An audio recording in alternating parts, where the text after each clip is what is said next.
Shabbat Shalom to the Worldwide Assembly. I'm Elder Jeremiah, and I'm here with my brother and my colleague and one of the children of the Most High. Shalom, family. Yakanan. Call me John. All right, all praises. What we're here for, we're here because we got our feast days coming up in the near future, and one of our feast days that we have coming up is the Tabernacle camp trip, which we all look forward to each and every year. And according to the Most High is what we're supposed to do according to His law, statutes, and commandments. With that being said, we're going to get started. We're going to open up with a scripture by Brother Yakanan. We're going to be reading from Leviticus 23, and he's going to start off in verse 39, if you would, please. Yeah, no problem. With the Most High permission, Leviticus 23, verse 39. Also in the 15th day of the 7th month, when ye shall have gathered in the fruits of the land, ye shall keep the feast unto the Lord 7 days. And on the first day shall be a Sabbath, and on the 8th day shall be a Sabbath. And we're going to jump down to, 41, sir? Yes, sir. All right, 41. We're going to jump down to Leviticus 41, 23 and 41. And ye shall keep it a feast unto the Lord 7 days in your year. In the year. It shall be a statute forever in your generation. Ye shall celebrate it in the 7th month. 42. Ye shall dwell in booths 7 days. All that are Israelites born shall dwell in booths. 43. That your generation may know that I made the children of Israel to dwell in booths, when I brought them out of the land of Egypt. I am the Lord your God. Okay, 44. 44. And Moses declared unto the children of Israel the feast of the Lord. Hallelujah, all praise. Hallelujah. All right. Now again, what we're doing here is that every year we have tabernacle. And sometimes it seems like when I'm down there, we lose a few of our family members because they're not comfortable when they come down there. They're missing a few things. They don't bring things with them that they should have brought, and so they're miserable down there. And my job is that I want to bring some of these things to attention so that they don't forget the next time that they come down there, because we want them to be comfortable when they come down there. We want them to feel like they're at home and they're comfortable there. And so some of these things that I have down here that I've written down, I want to go over with my family to let them know that if you have some of these things within your possession, or get some of these things in your possession, it make you stay there a whole lot pleasant and more comfortable.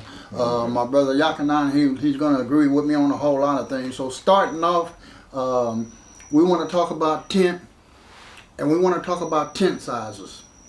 Now everybody that comes down here, they want a big tent, because they want to be able to put all their stuff in their tent and have room enough to walk around in, have room enough to sleep in the whole 9 yards. And there's nothing wrong with that. I got a big tent myself.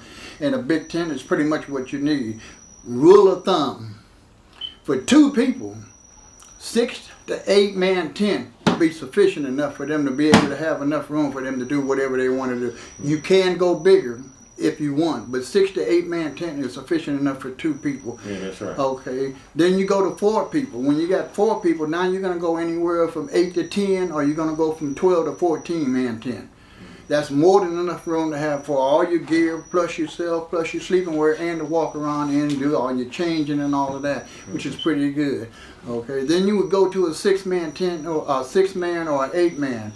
When you get to a 6 man or an 8 man tent, it's a lot simpler and a lot easier if you split it up and just buy a second tent, instead of trying to cram 6 people or 8 people into one big 14-foot tent. Yeah, that makes sense. Yeah, so you go to a second tent, and you spend a little bit more money and get you a second tent.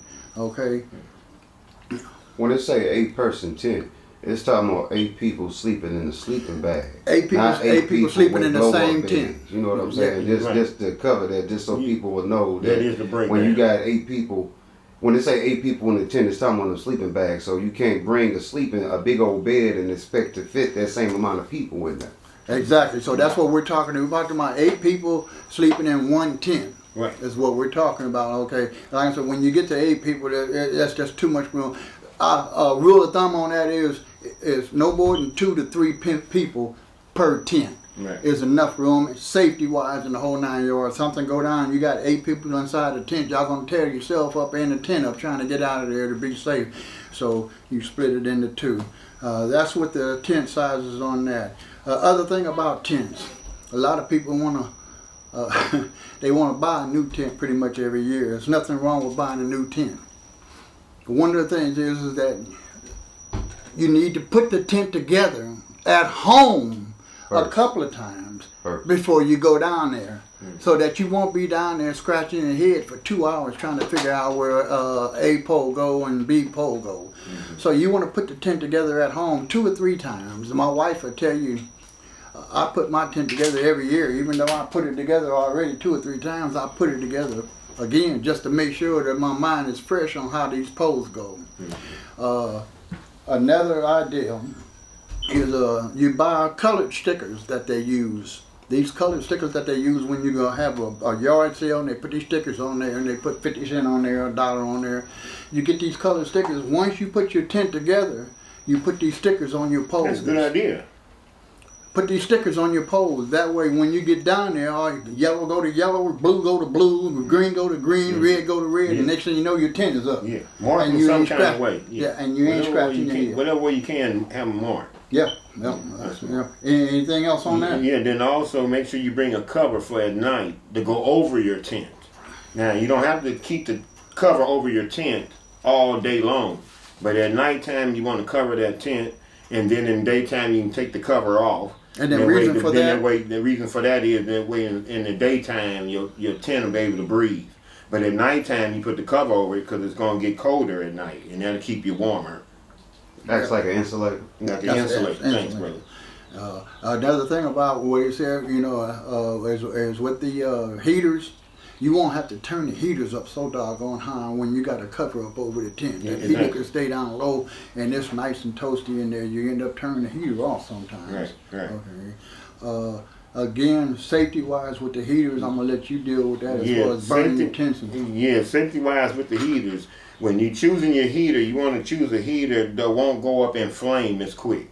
So they got 2 different kinds of heaters that you can choose. I'm first at hand on that. But you can take time out and choose your heater. And they have the type that's propane type, and they also have the type that's electrical. And rule of thumb, don't leave the heater on while you're out of your tent, and always keep your tent zipped up because you don't want any kind of features inside your tent. Mr. Buddy Heater. Now, Mr. Buddy heaters are the perfect idea. If you can zoom in that 2x, please. Mm-hmm. Mr. Buddy heaters are the perfect idea in safety. Thank you. Mm-hmm. So if you and they're cheap, they're not that expensive, no more than $100. A little bit over 50. And then if you look on market for a used one, they're even cheaper than that. Sometimes you can find them between $79 and $100. Yes, yeah, that's right. That's right. You good too? Yes, sir. We wanna add on to the Mr. Buddy heaters. When you have the Mr. Buddy heaters, this is important safety tips. Please listen to me. When you have a Mr. Buddy heater in your tent, it's very dangerous to have a flame going in your tent, and you got this cheap nylon tent. Never put your Mr. Buddy heater in the corner of your tent, because you know your tent has a slant like this. So if your Mr. Buddy heater is in that corner, there's no place for that heat to dissipate and get out. So it goes straight up to the tent, to the top of the tent. That tent get hot. The next thing you're gonna do is you're gonna burn a hole in that tent just with the heat that's going up there. Idea. If you put your sleeping gear in the back of the tent, you're going to sleep back there, your sleeping bag, your bed, your air mattress, you put it in the back of the tent. You take your Mr. Buddy heater, you put it 2 feet in front of the front entrance. And that's where you want to turn it on and set it up at 2 feet away from the front door. That way it's more than enough room and it's almost out there in the open for the heat to dissipate and it won't burn the top of the tent because the heat's going everywhere and you'll still be warm. When you got to get up to use the bathroom, always keep a flashlight with you. Turn your flashlight on. When you get up to go use the bathroom, you can you'll know where that heater is. You'll be able to see it and you can walk around it and not knock it over. Yes, sir. Make sure if you get a Mr. Buddy heater and you choose to get one of those hoses from Home Depot, Lowe's, wherever you get it from, that goes to a bigger propane tank, make sure the hose isn't dry rotted.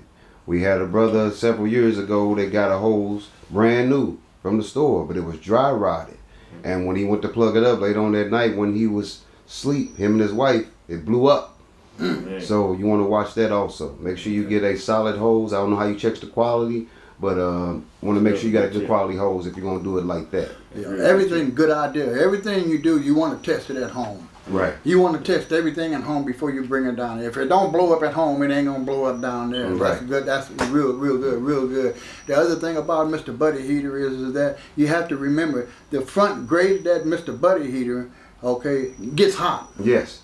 Extremely hot. So So you you don't know want you to. can't touch it. Right. So if you accidentally kick that Mr. Buddy Heater over, it's gonna cut off automatically. Because that's what it's supposed to do. Safety mechanism. But the grate that's on there is still extremely hot. So now what's going to happen is you're going to burn a hole in the bottom of your tent. You're going to have a hole in the In bottom of other your tent. words, put a board under it. So like I front gave of- you, tell them. Yeah, You like tell a them. board in front of the buddy heater on the floor, and if it tilts, it'll fall on the board. Yeah, that's good. Yeah, that's it. That's I it. also want to talk about your coolers. Yeah. When you got your coolers, you want to use it'd be ideal to use your water bottles to fill in with regular water. You know, whether it be small bottles or large bottles, and that alleviates you having to use ice. So all your cold stuff will be in the cooler with frozen water bottle, which you would ahead of time. Matter of fact, bottles like these, and then the smaller ones. And you just freeze them up with regular water after they empty them out. Freeze them up with regular water and let them freeze, and put them in your cooler. Right. And that'll hold down on your ice consumption needs.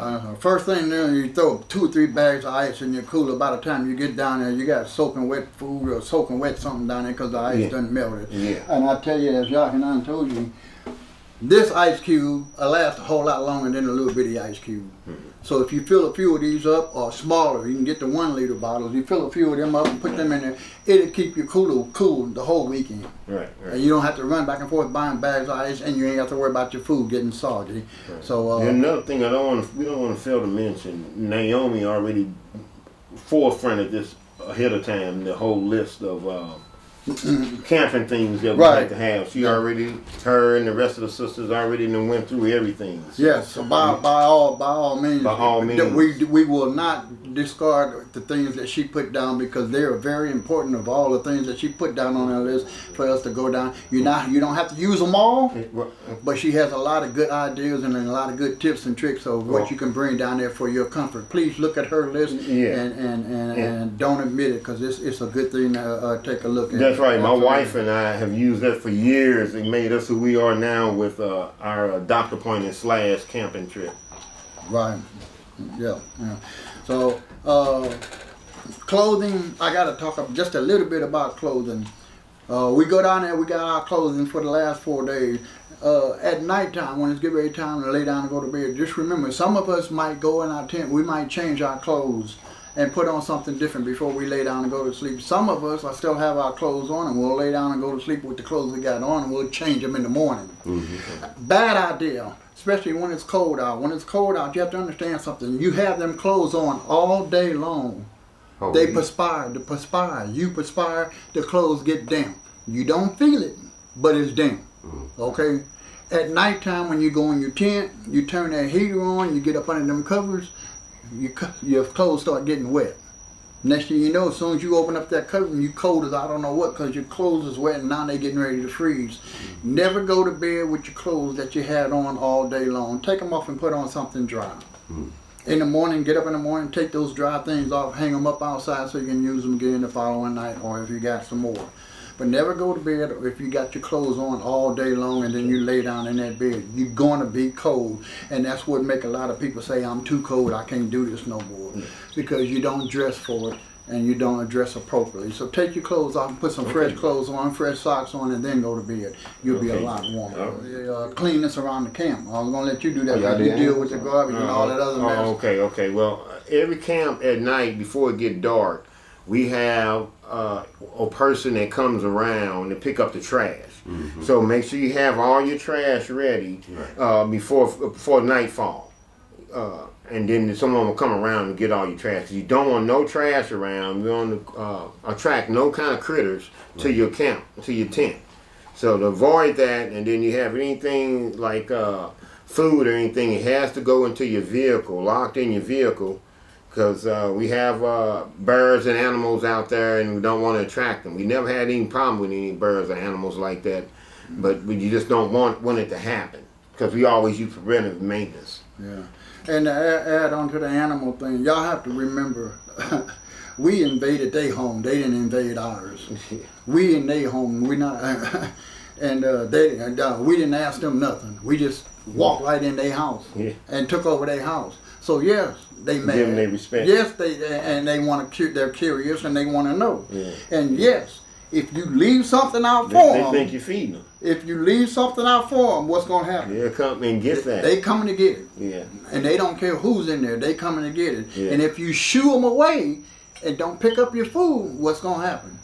They come back. They're gonna come back, and they're gonna keep coming back gonna all come night back. long till they get that food. Okay. So we keep a clean house. But it's their home. It's not ours. So we have to respect the animals while we're down there. Okay. Yeah. Don't be pulling out your guns and trying to shoot them and nothing like that. Of course, you're gonna go to jail if you do it. But don't try to shoot and kill the animals. You don't do that. You know, you invading their home. They're not invading yours. So respect the animals while we're down there. Hopefully they'll respect us a little bit. Okay. And last but not least, make sure you wear clean underwear. This is Most High's doctor's appointment. Make sure your underwear and your drawers, other words, are clean. Yeah. Yeah. Other words, mentally. Yeah. Have your mentals together. Yeah. Generators and stuff like that we need at nighttime, they make us turn our generators off at 10 o'clock. Supposedly they'll come around and tell us to turn it off. Look here, sometimes in the near future, start thinking about it, but they now make generators small enough and they're super quiet. Right. The way they don't haul, you can almost stand next to them and you can't hear nothing. Okay, and you can find them almost anywhere from $50 to $1,000 generators. They call them tailgate generators. They call them Gator generators. They call them Honda generators. Some of our campground members, they already got them. Those are perfect generators for anybody who wants to run electric heat instead of propane. You get one of those, it runs about 12 hours on a tank of gas. That's pretty much all night long. If you In other words, it runs off your car. It runs off your car. It gets car supplies the electricity. The little generators, they run on gas, not on cars. Oh, okay. Yeah, they run on gas. You fill a little gas tank up and it runs for 12 hours. Oh, okay. Some of them might run 16, but most of them run 12 hours. And you, like I said, when you turn it on 2 o'clock, 3 o'clock in the morning, it'll run all night for you. If you need the heat, it'll run all night. So think about one of those, since we can't allow a generator at nighttime, so they wake up the camp and all that. Those little things are perfect for us, okay? So if you want to get one of those, like I said, they run between $50 and $1,000. You can take a look at those, you'll find them anywhere. That's pretty much all I wanted to bring. Oh, there's 2 types of camping. I wanted to make sure, that's a laugh. We got camping, and then we got what they call glamping. Okay, we know what camping is because we do it every tabernacle. When we go down there, we set up our tents, and you got your tent all set up. Glamping is when you go down there and you set your tent up, and you got a refrigerator over there in the corner, and you got a dresser over there in the corner over there. You got a round bed in the middle. You got a jacuzzi on the other end down there. You go outside and you got your refrigerator on the side. Outside. You just decked out. You decked out with the whole house. Yeah. That's called glamping. If you look on YouTube and pull up glamping, you'll see what I'm talking about. There ain't nothing rough about that. Yeah, those people, they just go out their way to make themselves comfortable. Right, Which I thought was pretty neat, but that's a lot of money you want to spend on trying to glamp when all you want to do is camp. Anyway, I just wanted to bring some of these things to you guys' attention, especially to the people who haven't been to Tabernacle and wanting to go. We don't want to discourage you, and we want you to be comfortable when you go down there. We want you to be very comfortable because we want you to come back year after year after year. It's not grievous. It's truly not. And all shouts out to the sisters again for making that camping list ahead of us. Yeah. They did a great job on it for years. Go ahead, brother. Y'all want to say anything to any sisters out there that may be concerned with insects? With insects, good thing. I want to say something as well. You take best place to go if you get on YouTube and you pull up insect repellent. Okay, the best insect repellent to have is homemade. That's so Seriously, true. It's homemade repellent. That's it works. so true. It works better than anything else. Okay, Mhm. and they It's have not several harmful different. to your body. It's not harmful to your body. Yeah, and it's not harmful to your body because it's homemade. It's made from the ingredients at your house, okay? And, Doesn't and even some of it is harm. fragrance. You can put fragrance in it and make it smell good and the whole 9 yards. The women are like that. And it keeps the bugs off of you completely, okay? Then, you know, you got the other little gadgets that you buy at the store that you light up and it smokes around in and keeps the things off. They're okay.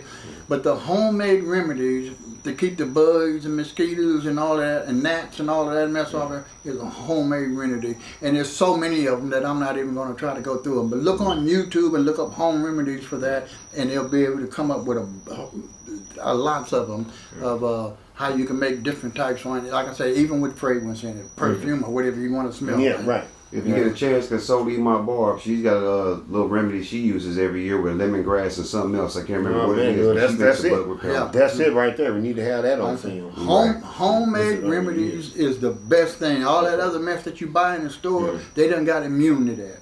So they eat that for breakfast. Remember, Those mosquitoes. they got some more. Yeah. So Right. yeah, that's a good thing for you ladies who are worried about the bugs. Your home remedies, look them up, make your own, bring it down and put it in a spray bottle and bring it down there. Most of the time when we down there, the weather is pretty cool. That's why I want to say, when you get down at the time and we go down there and do our doctor's appointment, you don't want to forget, it's mainly about the doctor's appointment, your doctor's appointment. But when you get down at the time of the year that we go down there, the bugs are minimum. They're very minimum. So that's a plus. And then I also want to add the tea keys. You know, you stick them in the ground and you light them, and then they last about a day or half a day. Then you refill them and light them again. That also gets rid of a lot of insects. I did want to say, not just for Tabernacle. These trips and tricks that we're talking to you about are not just for Tabernacle. There are other things that we can go through, but I don't want to spend a whole lot of time. But there, at any given time, this world is in chaos. We all know that. And at any given time, we might find ourselves without water, without electricity, without food, without this, and we don't have a clue how to survive. And I don't like that. So this is one of the reasons that I wanted to try to do this and bring up something new every year for survival in the world if something was to happen. We need to be prepared for that. And we all know it is coming. It is coming. And we must prepare ourselves for that. And if there's anything that I can do to bring forward to you to help you prepare yourself for whatever is about to happen, get yourself together and let's get it done and get yourself in a safety mode to where you'll be okay until they get this mess straightened out, which I seriously doubt they will. But what I got to say on that is, quicker we can go home. Let them act up. That means the quicker we go home. That's Yahoo! Yeah. The Most High coming back, so He's going to interfere with all that. But in the meantime, in between time, prepare yourself until He comes. You know. Okay. And what was it? Endure until He comes. And that's right. Other words, all in your lamp. So I want to thank everybody for being able to tune in and listen to this little circumstance. Just something short and sweet. And I would appreciate everybody looking at the video. Hopefully we was able to bring you up to date on a lot of stuff, and we're going to bring you up to remembrance on a lot of things also. All praise. I appreciate Brother Tobias coming in and taking time out to help us out with this. I appreciate Brother Yakinan for allowing us in his beautiful home to sit here and make this happen. Brag on y'all. Brag on y'all. So with that being said, we're gonna stand up and give thanks and honor to the Most High, and then we're gonna call this here. Yakinan, you can say a couple of words, man, and then and give praises to the Most High and thank Him, and then we can get out of here. All praises to the Most High and His only begotten Son. Yes, sir. Long live the King till we make it home. Just endure to the end, family. Yahoo! Yahoo! All praises, all praises. All praises. All right.